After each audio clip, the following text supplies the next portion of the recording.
मैं पुनि निज गुरु सन सुनी, कथा सुषु कर खेत। समझ नहीं तछि बालपन, तब अति रहु अचेत। फिर वही कथा मैंने वाराणसी क्षेत्र में अपने गुरु जी से सुनी, पर मैं उस समय लड़कपन के कारण बहुत कम समझता था। इस कारण उस समय की बात को मैं अच्छे से समझ सकने में असमर्थ रहा।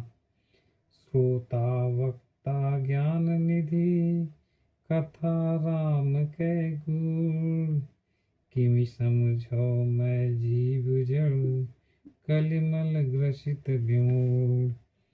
श्री राम जी की इतनी गहराई से कथा कहने वाले वक्ता और जो इतनी गहराई से प्रभु श्री राम जी की रहस्यमयी कथा सुनने वाले श्रोता, दोनों ज्ञान के भंडार हैं, अद्भुत ज्ञानी हैं। उनके ज्ञान को कोई भी संसारी मनुष्य परास्त नहीं कर सकता। प्रभु श्री राम की कथा सुनने और कहने के बाद संसारी मनुष्य भी ज्ञानी बन जाते हैं, ये बन सकते हैं। मैं कलयुग के पापों में समाया हुआ महामूर्ख हूँ।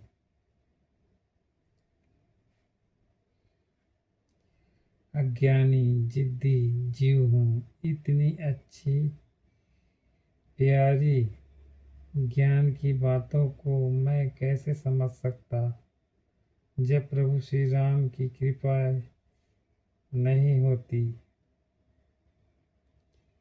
प्रभु श्री राम की कृपा है, तभी मैं इन सब बातों को समझने को आतुर हो रहा हूँ और समझ सक रहा हूँ, प्रयास कर रहा हूँ।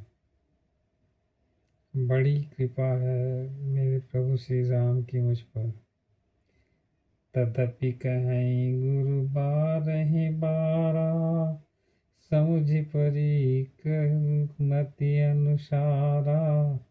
भाषा बद्ध कर विमय सोई, मोरे मन प्रबोध जेहि होई। इसके बाद भी गुरु जी ने मुझे प्रभु श्री राम की कथा बार बार कई बार सुनाई। इन सब के बाद भी मेरे प्रिय गुरु जी ने मुझे समझाए, तब जाकर कहीं गुरु जी के प्रयास से मुझ में जितनी समझ थी, मेरी बुद्धि के अनुसार